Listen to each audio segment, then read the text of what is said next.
Masih banyak bis kota yang tidak layak jalan di Kota Palembang memaksakan diri beroperasi.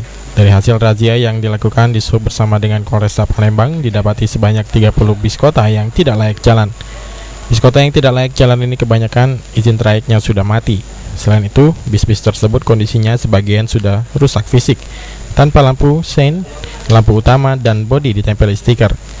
Hal ini telah sesuai dengan kebijakan pemerintah Kota Palembang agar setiap tahun terjadi pengurangan armada bis kota yang tidak layak operasi dan tidak lagi diterbitkan izin trayeknya. Berdasarkan Perda Kota Palembang Nomor 14 Tahun 2011 tentang penyelenggaraan transportasi, izin operasional angkutan umum khususnya bis kota hanya sebatas 10 tahun.